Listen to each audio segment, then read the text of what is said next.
Halo teman-teman semua, perkenalkan aku Aulia Zahra. Di video kali ini aku akan membahas tentang memahami materi laju reaksi melalui minuman fungsional khas Betawi yaitu bir peletok. Yuk, tanpa berlama-lama kita langsung lihat aja ke proses pembuatan bir peletok bersama Ibu Siti Hunaifah. Check it out! Berikut bahan yang digunakan untuk membuat bir peletok. Ada jahe, serai, kayu manis, kapulaga, cengkeh, dan kayu secang sebagai pewarna alami. Berikut proses penggeprekan jahe untuk mengeluarkan sari-sari yang terkandung di dalam jahe. Kemudian memasak air hingga mendidih dan dimasukkan bahan-bahan yaitu jahe, kayu manis, dan juga serai yang sudah digeprek. Kemudian ditambahkan kayu secang sebagai pewarna alami dari bir peletok. Pada tahap ini, kayu secang sudah mengubah warnanya sehingga larutan menjadi warna merah. Kemudian yang terakhir dimasukkan kapulaga dan juga cengkeh. Jadi ini hasil dari minuman bir peletok yang sudah melalui proses selama 40 menit. Karena menurut Bu Hunaifah warnanya kurang pekat, maka bisa ditambahkan kayu secang kembali untuk memberikan warna, sehingga terlihat perbedaan warnanya menjadi lebih pekat.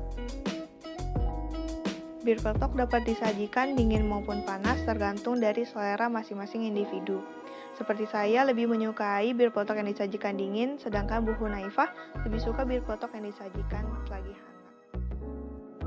Jadi apa ya hubungan antara materi laju reaksi dengan proses pembuatan bir peletok? Yuk kita langsung next aja.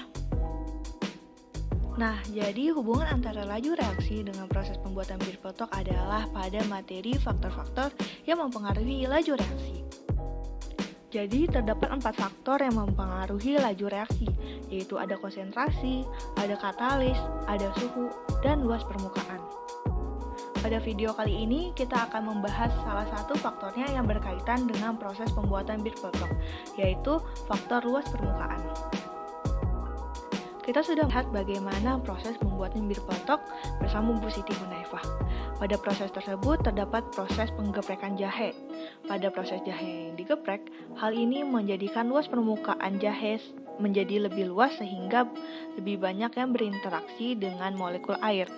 Hal ini juga yang menyebabkan rasa jahe lebih cepat terasa dan juga menjadi lebih pekat. Pada proses penggeprekan jahe dalam pembuatan bir peletok berhubungan dengan salah satu faktor yang mempengaruhi laju reaksi, yaitu luas permukaan. Jadi, semakin luas permukaan suatu zat padat, maka semakin banyak tempat terjadinya tumbukan antar molekul zat yang bereaksi, sehingga laju reaksi semakin cepat.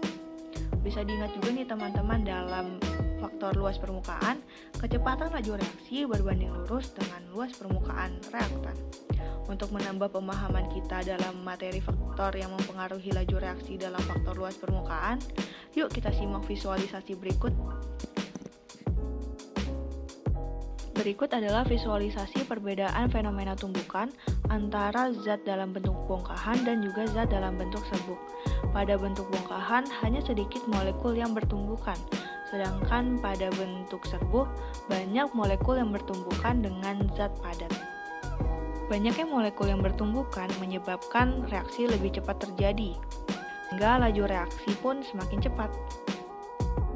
Setelah mengetahui bagaimana cara pembuatan bir peletok dan juga pengetahuan sains di dalamnya, jadi bisa kita dapatkan bahwa setiap kegiatan yang dilakukan pasti terdapat unsur pengetahuan sains di dalamnya. Jadi, yuk kita sama-sama analisis pengetahuan sains yang terdapat di kehidupan sehari-hari untuk menambah ilmu pengetahuan dan menghindari penyebarluasan berita hoax di masyarakat. Sekian, semoga video ini dapat bermanfaat untuk menambah pengetahuan kalian. Dan juga aku sangat menerima kritik dan saran. Merci, thank you, terima kasih, dan sampai jumpa.